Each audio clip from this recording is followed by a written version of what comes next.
What is going on, everybody? Thank you all so much for being here. My name is Cody Vondell, and today we are going to take a quick look at a really cool brush kit for Photoshop. It was created by Paul Willocks all the way back in 2010, and using it to create a really cool Y2K era Vectorheart style design. It is called the Future Designers Abstract Toolkit. It is available on Paul Willocks' DeviantArt. And if you don't have a DeviantArt account set up, that's fine. You can hop on my Discord server and find it for free. Speaking of Discord, let's take a minute to talk about all the cool things going on over there. We recently hit 160 subscribers. People are sharing their work. Everyone from people who are just getting started to experienced designers. So if you are enjoying the content that I'm creating here, make sure to hop over on the Discord and be a part of our community. Let's take a moment really quick to just take a look at some of the cool stuff that everybody's been working on and sharing.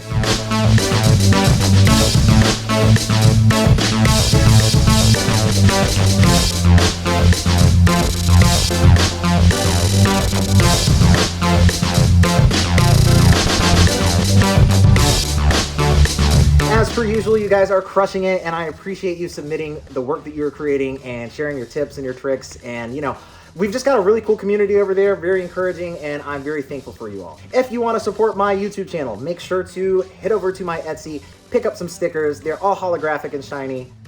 And if you like my music, the intro, outro, background music, I create it all, so you can find me on Spotify or your preferred streaming service. You can also find me on SoundCloud or Bandcamp. And of course, you can find me on Instagram, Twitter, all that social media stuff at Cody Vondell. So let's go ahead and hop into this toolkit. So we've got our purple background.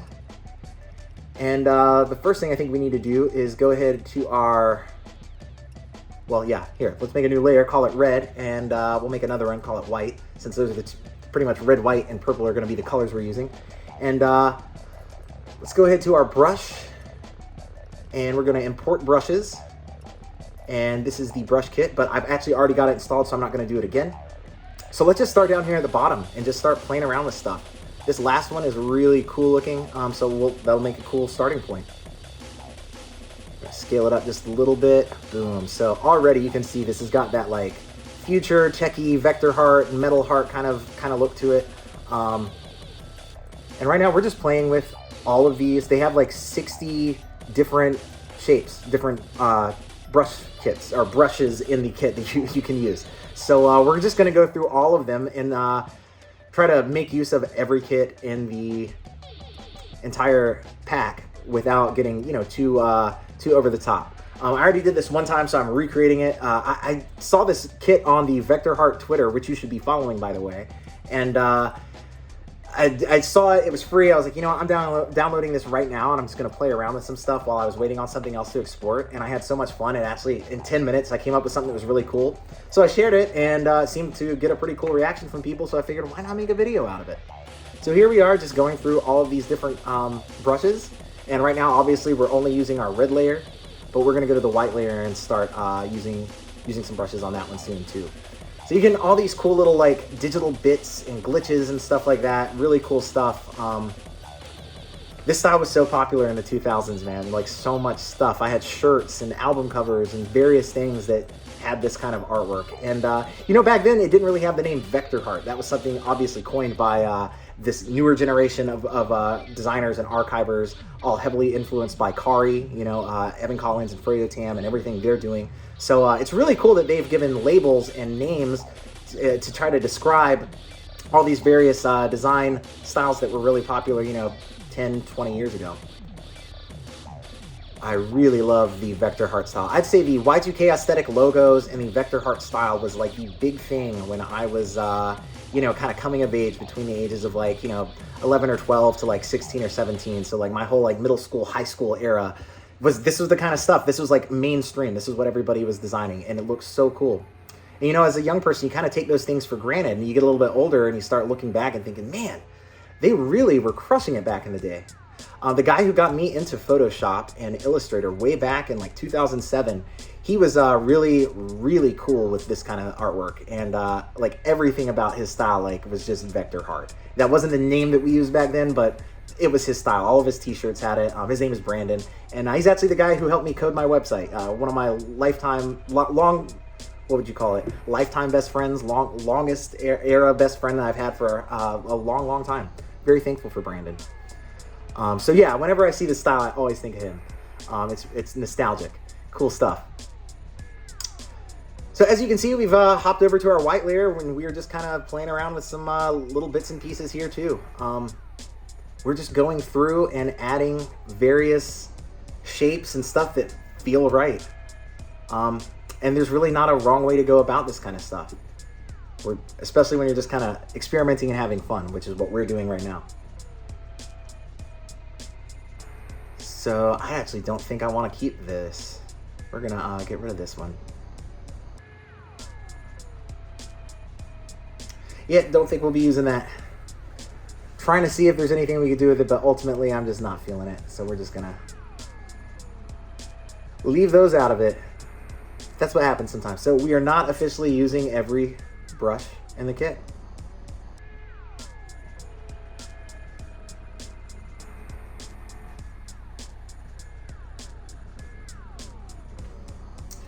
That arrow is super low resolution. So some of these things, the resolution is kind of small. Obviously, they're meant to be like little bits and pieces, kind of fragments, digital glitch fragments, kind of hanging off the sides of your artwork and stuff. So it's understandable that it wouldn't all be like super high res, but some of them, you know, if you try to blow them up, you're going to be really disappointed. So I would say, hey, some of this stuff, you just keep it small. Some of this, like this one that we just did, which I would say is like a major part of our layout right now, is that giant white futuristic looking thing. That is probably one of the coolest brushes in the whole kit. It actually looks really great blown up like that. So that works really nicely for us. So at this point, we're kind of just flopping back and forth between the red layer and the white layer and adding different little parts of the brush kit, you know, just trying to decide would this look better in red or in white and where to put it. Ultimately, you know, I think obviously when it comes to graphic design, you kind of want to guide the eye. So the first time I did this, I wasn't really thinking about that. I was just kind of just dropping cool graphics on a artboard. This time though, we're actually kind of thinking a little bit more about like the direction of the eye. So you start sort of on the left side. We're going to have like sort of arrows and X's, like big things that kind of point to the text that we're going to add here in a few minutes. And it kind of flows, after that text kind of flows back down. That's at least the way that I think of it, almost like a Z shape. Well, sort of, something along those lines. So this is looking pretty fun, pretty cool. A lot of these little layers are very similar, you know what I mean? They're just like little bits of digital parts, little numbers, little X's, little icons, little things. That X was way too pixelated to keep. This one is actually gonna look really cool if we kind of just, something like this. Trying to figure it out. I don't think I like them going back and forth like that. You can make it a little bit bigger and just have like one or two of them kind of going down the side. Something like that. Not quite. That's close. Close enough. We can add one more in there. That looks cool. Yeah, that's working for me. I like that. And yeah, because we're having fun, this isn't a client project or anything. We're experimenting and having fun. We're not really thinking too much about the layout. Obviously, we're thinking a little bit about it, but we're not going to get too crazy about it. We're just going to have fun, see what all these different brushes look like. And some of them I can already tell I'll be using in other stuff. Some of them feel very similar, but certain ones are just like, wow, what a awesome free little toolkit for us. So what can you say about this? I mean, we're just, we've got 3 layers. We're using a brush kit, and we're just having fun. Just placing stuff, figuring out where it would work best. This will look cool up in the corner like that. I like that. We're down to our like last 15 little elements here. That's going to look way too big. So let's maybe scale that down a little bit. And I really like these kind of glowing X's. They look cool. There's some nice little ones too. So we'll just leave that one. And more digital glitches, a whole lot of cool little bits and pieces. But like I said, a lot of these look very similar. But that's cool. Since there's like 60 of them, you can essentially recycle this toolkit over and over and never use the same thing. It's pretty convenient.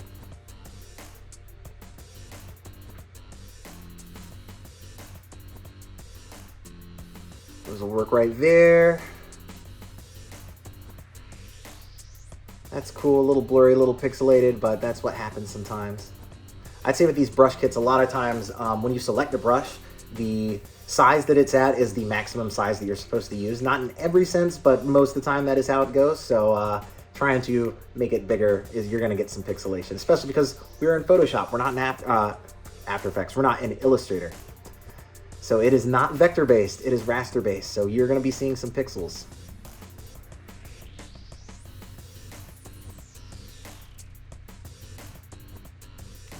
Cool, so I think that's it. That's all the brush kit, and I think now we are ready to start adding some text. So for the text, we're going to use Bureau Destruct's eject, so BD eject.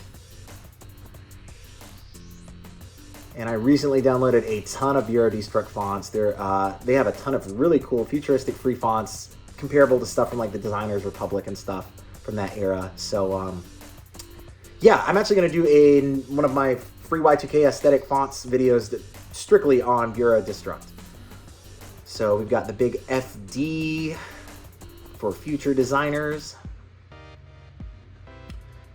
And then we can just copy that, I guess, copy the text layer.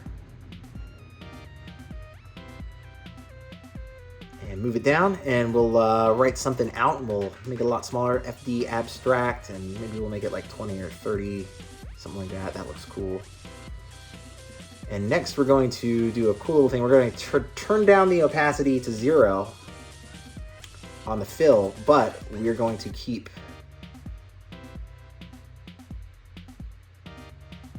the stroke on. So you get the outline. Well, I guess it's called the outline in Photoshop. So you get the outline, but you don't get anything in the center. That's cool looking. So that's how we get that cool little look there. And you know, the more I'm looking at it, it makes it a little bit hard to read the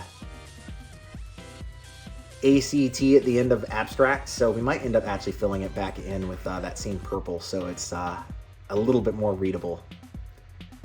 Abstract, not really sure what those last 3 letters are. So yeah, that's what we're gonna do. We're going to make this the background purple, and that works very nicely. And we'll do one more layer of text, just a little bit of informational kind of stuff. And we'll use red for that. And we'll turn off the layer styles that we had from the previous layer. We'll just write out Future Designer, what was it, Abstract Toolkit, something like that. There, we'll just write Future Designers 2010, and that works very nicely. Transform that, make it a little bit smaller. Oh, I accidentally included an extra number, so we'll get rid of that. Cool. And one thing we might do, just to kind of help play with sort of the space between these letters and all that kind of stuff, just make sure everything fits comfortably and it's legible. We might scoot these up. We might add a little outline on the red text. We'll just have to see how it's feeling. Yeah, let's add the stroke, and we'll make it that purple color so you don't even realize that there's a stroke. It just kind of helps separate the red from the white parts of the brush kit that we were using. So yeah, this is looking pretty comfortable. I think we could add just like a little extra, like a layer of red down there at the bottom, and scoot it back a little bit, and maybe we could rotate it a little bit just to kind of give it that movement. Yeah, something like that. I'm feeling pretty comfortable with this. Yeah, I think this is it. This is what I was going for. So, you know, in just, 12 minutes, we've come up with something that's really cool and really fun, and we're using a free kit that you can find on Discord or on DeviantArt. There's going to be a link in the description of the video. So that's looking pretty cool. Our last little thing that we're going to do is add some noise. So what I do is I merge all my layers, or I copy all my layers, I merge them, and then I make a couple of copies of that so that I can add different effects. So this has a color halftone at 35-40%, and a just noise filter at like 9%. So that's how we're getting that tangible printed look. So there it is, free template, or a free brush kit to create something really cool. There's like over 60 brushes in the kit, so I mean, reusability is off the charts. You can use this for all kinds of cool stuff if you're going for a Vectorheart look. So that wraps us up. Thank you all so much for watching. Other projects we've been working on lately are a 3D rotating logo, how to create that in minutes using Element and After Effects. A really cool virtual art gallery show that I was part of right before the pandemic started. And I was thinking about it just the other week, and I thought, you know, if that's still up, I wouldn't mind kind of going back and taking a look at it. Sure enough, it was, so I figured I'd record it and we can just take a little virtual tour through that art gallery. Also did a poster recently for amazing drum and bass artist Tim Reaper, so make sure to check that out. Thank you all so much for being a part. You can find me on Instagram, Twitter. Make sure to hop on our Discord, stream my music, buy my stuff on Etsy, and I will see you in our next video. Thank you all so much.